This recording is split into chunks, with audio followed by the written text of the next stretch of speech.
सबसे पहले तो सर आपको बहुत बहुत स्वागत है हमारे यूट्यूब चैनल पर। थैंक यू ओके सर, आपको बहुत बहुत कंग्रेचुलेशंस, आपने अभी इंटरव्यू दिया। तो सर आप अपना नाम बताइए और एजुकेशनल बैकग्राउंड। मेरा नाम मानव जैन है। मैंने दिल्ली यूनिवर्सिटी से ग्रेजुएशन किया है, बीए प्रोग्राम हिस्ट्री और पॉलिटिकल साइंस सब्जेक्ट से। ओके, अपने मतलब आपका बैकग्राउंड भी ह्यूमैनिटीज़ है, बहुत सारा हमारे जो एक्सपीरियंस है ह्यूमैनिटीज़ बैकग्राउंड से ही होते हैं। तो इंटरव्यू का एक्सपीरियंस कैसा रहा, आपको कैसा लगा? इंटरव्यू का एक्सपीरियंस मेरा अच्छा था।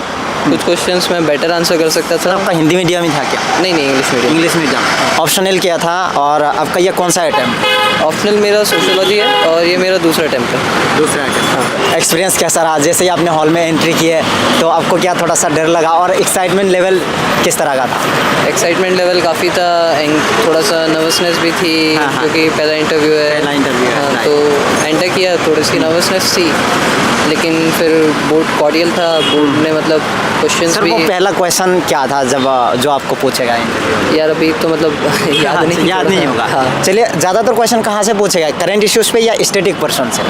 मिक्स थे। स्टैटिक मेरे मतलब अपने मेरा जो डेफ था, डेफ बेस भी काफ़ी थे। मेरे प्लेस से, गुना से, जो मेरा डिस्ट्रिक्ट है, मेरे स्टेट से, मध्य प्रदेश से। जी। और डेफ से क्या सवाल पूछेगा? डेफ से मतलब मेरे सिटी से रिलेटेड, मेरे डिस्ट्रिक्ट से रिलेटेड। हॉबीज से क्वेश्चन नहीं थे। बाकी एजुकेशनल बैकग्राउंड से रिलेटेड, जैसे पॉलिटिकल साइंस है तो कुछ पॉलिटी के क्वेश्चन, स्टैटिक थोड़ा सा पार्ट, कुछ हिस्ट्री का क्वेश्चन, हिस्ट्री से रिलेटेड पार्ट। सर जैसे कि आपने बताया ये आपका फर्स्ट इंटरव्यू था और अटेम्प्ट कौन सा था? अटेम्प्ट सेकंड था। सेकंड था। Okay, second attempt. तो आपका प्रीलिम्स के लिए क्या अप्रोच था? प्रीलिम्स में 2 सेक्शन होते हैं, जीएस पेपर 1 और सी सेट। जीएस पेपर 1 के लिए स्टैटिक पोर्शन आपने कहाँ से कवर किया? स्टैटिक पोर्शन अपनी जो स्टैंडर्ड बुक्स हैं उनको अच्छे से कर लो कवर। जितनी बार रिवाइज कर सकते हो उतना बेटर है। बुक से जैसे हिस्ट्री के लिए स्पेक्ट्रम हुई, आर एस शर्मा हुई, विपिन चंद्रा हुई। ये मतलब विपिन चंद्र नहीं भी करो, लेकिन आर एस शर्मा मेडिवल की जो अपनी स्टैटिक है, दूसरी जो ओल्ड एनसीईआरटी है जी, और स्पेक्ट्रम। पॉलिटिकल साइंस के लिए लक्ष्मीकांत है जी। ज्योग्राफी के लिए आप जो भी सोर्स प्रेफर करते हो, कि बहुत सारे अलग अलग लोग सोर्स प्रेफर करते हैं। इकोनॉमिक्स में भी जैसे मृणाल की है, या नहीं कौन सी श्री राम IAS की अच्छी है। और करंट अफेयर्स के लिए आपने क्या पढ़ा था? न्यूज़पेपर, मैगजीन्स या फिर क्या पढ़ा? करंट अफेयर के लिए एक डेली न्यूज़पेपर और एक मैगजीन, आपको जो भी सही लगे। जनरली सब में सेम मटेरियल रहता है, कवर सेम होता है, लेकिन आपको जो स्टाइल पसंद हो, क्योंकि सबकी थोड़ी अलग अलग स्टाइल रहती है प्रेजेंट करने की, तो आपको जो जैसा भी पसंद हो। ओके सर, क्लासेस की जो नोट्स होती है उसका क्या रोल होता है? जैसे कोचिंग बहुत सारे स्टूडेंट्स करते होंगे, क्या प्रीलिम्स से पहले उन नोट्स को रिवीजन करना सही रहता है या फिर उसका कोई फ़ायदा नहीं होता है? यार मैंने क्लासेस करी नहीं तो मुझे उसका आइडिया है नहीं, लेकिन मेरे कई दोस्तों ने क्लासेस भी करी हैं, तो मतलब वो नोट्स भी काफ़ी कॉम्प्रहेंसिव रहते हैं, क्योंकि टीचर्स हैं, उनको काफ़ी एक्सपीरियंस है बहुत सारे प्रीलिम्स का, तो उनको आइडिया है कि क्या आ सकता है, तो उस हिसाब से वो प्रिपेयर करके बनाते हैं। तो आपको जो भी सूटेबल लग रहा हो मेरे हिसाब से, लेकिन मेन है आपकी स्टैटिक बुक्स कवर होनी चाहिए, वो स्किप मत करो आप किसी, मतलब नोट्स बाद में आएंगे, पहले स्टैटिक बुक्स है, लेकिन नोट्स भी इंपॉर्टेंट हो सकते हैं। ओके सर, ये तो हो गया प्रीलिम्स का जो पेपर 1, जीएस पेपर 1 का। सी सेट के बारे में बताएंगे, आपका क्या स्ट्रेटेजी था, कैसे थे? आपके जो मैथ्स के क्वेश्चंस हैं जी, PYQ अटेम्प्ट करो, उसमें प्रैक्टिस करो, क्योंकि पहले इजी था, अभी जैसे लास्ट 2-3 साल में डिफ़िकल्ट हुआ है सर इस बार। हाँ, 2023 में भी जो सी सेट का पेपर आया है काफ़ी टफ आया है। IIT कैट लेवल का क्वेश्चन पुट किया गया है। आपका भी ह्यूमैनिटीज़ बैकग्राउंड है, तो बहुत सारे एक्सपीरियंस जो ह्यूमैनिटी बैकग्राउंड से है उन लोगों को काफ़ी दिक्कत आ रही है सी सेट में। हाँ, तो सी सेट में एक इम्पॉर्टेंट चीज़ कर सकते हैं कि प्रैक्टिस, उसमें सबसे इम्पोर्टेंट है प्रैक्टिस। जो फॉर्मूलेज हैं, फॉर्मूले देख सकते हैं। जैसे सी सेट के लिए क्या आपने क्लासेस वगैरह लिया था, कोचिंग वगैरह लिया था? क्लासेस वगैरह मैंने नहीं ली, लेकिन जैसे इंटरनेट पे आपको काफ़ी फॉर्मूले वगैरह वाली बुक मिल जाएंगी सी सेट स्पेसिफिक, जिसमें मैथ्स के जो इंपॉर्टेंट टॉपिक्स हैं उनके जल्दी सॉल्व करने के लिए फॉर्मूले, तो आप उनसे प्रैक्टिस कर सकते हैं। और क्वेश्चन है, इसमें प्रैक्टिस है, सी सेट में से प्रैक्टिस है। सी सेट के लिए आपने कितने साल की PYQ को मतलब प्रैक्टिस किया था? मैंने 5-6 साल के, मतलब 2016 तक ऐसे PYQ प्रैक्टिस करे थे। आपको जितना भी सूटेबल लग रहा है, आपको अगर जैसे किसी को ज़्यादा प्रैक्टिस नहीं चाहिए, तो मेरे काफ़ी दोस्त नहीं भी करते प्रैक्टिस, उनका सी सेट स्ट्रॉन्ग है। किसी का अगर जैसे मैथ्स वाला पार्ट वीक है, तो प्रैक्टिस इज़ मोस्ट इम्पोर्टेंट। अब कब से तैयारी शुरू की?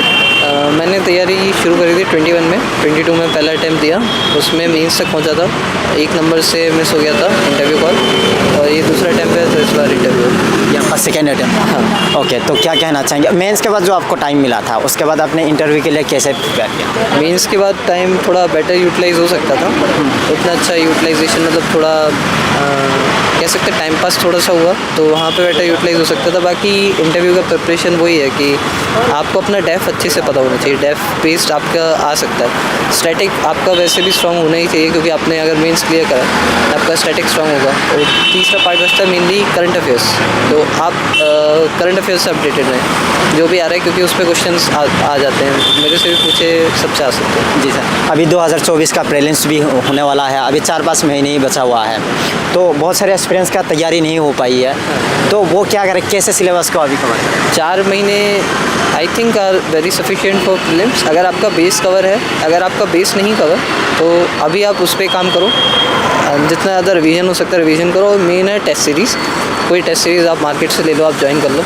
टेस्ट सीरीज़ कितने लगाने चाहिए सर? अराउंड 40-45 टेस्ट एटलीस्ट करने चाहिए। और ये कब तक लगाना चाहिए, क्या पेपर से? आपको जब भी कंफर्टेबल हो, जब तक, जैसे कोई एकदम लास्ट तक लगाता है, कोई 10 दिन पहले छोड़ देता है, कोई मतलब आपको जब भी कंफर्टेबल हो तो आप वहाँ तक लगा सकते हो। और सर अभी इस समय ज़्यादातर फोकस किस में करना चाहिए, स्टैटिक पोर्शन में, करंट अफेयर्स में, किस में सर? दोनों को बराबर टाइम देना पड़ेगा, क्योंकि करंट अफेयर्स भी आजकल इंपॉर्टेंट है। जैसे एनवायरनमेंट में काफ़ी क्वेश्चन करंट से आ रहे हैं, IR में क्वेश्चन स्टैटिक आ रहे हैं लेकिन करंट बेस आ रहे हैं, तो करंट से आपको एक आइडिया भी लगेगा कि स्टैटिक में आपको क्या पढ़ना है। तो करंट वहाँ पर इंपॉर्टेंट हो जाता है स्टैटिक के लिए, समझने के लिए भी कि आपको कहाँ से पढ़ना है। सर सीसेट के लिए क्या करना चाहिए, क्योंकि क्या पता 2024 में इस बार भी सीसेट में टफ क्वेश्चंस आए हैं ना, उस लेवल के पेपर आ जाए, फिर स्टूडेंट को क्या करना चाहिए, क्या माइंड में रख के मतलब पेपर देने जाना चाहिए? सीसेट में पहली चीज़, पेपर में आपको रिलैक्स होना है, आपको ये नहीं सोचना पहले पेपर में क्या हुआ क्या नहीं हुआ, क्योंकि आप प्रेडिक्ट नहीं कर सकते क्या होगा। दूसरी इंपॉर्टेंट चीज़ है प्रैक्टिस, सबसे इंपॉर्टेंट है प्रैक्टिस। मैथ्स में प्रैक्टिस से ही होगा, मैथ्स में आप जब तक प्रैक्टिस नहीं करोगे तो मैथमेटिक्स नहीं हो पाएगी। मैथमेटिक्स और रीजनिंग है, रीजनिंग में भी जो क्वेश्चन जनरली पूछे जाते हैं, एक बार आप एनालाइज करो, पुराने पेपर एनालाइज करोगे तो आइडिया लगेगा। सर आपने PYQ को कैसे एनालाइज किया था, चाहे वो प्रीलिम्स के लिए हो, मेंस के लिए हो या सीसेट के लिए हो, कैसे एनालिसिस किया? नॉर्मल, मतलब आप एक बार देखो कि किस एरिया से क्वेश्चन आ रहे हैं, बस वही है। ओके सर, न्यू एक्सपीरियंस के लिए कोई मैसेज आप अगर देना चाहे लास्ट? बी काम, बी कॉन्फिडेंट, और आप प्रिपरेशन करते रहो, उसी से मिलेगा। जी सर, चलिए आपको बहुत बहुत धन्यवाद, कंग्रेचुलेशन। Thank you.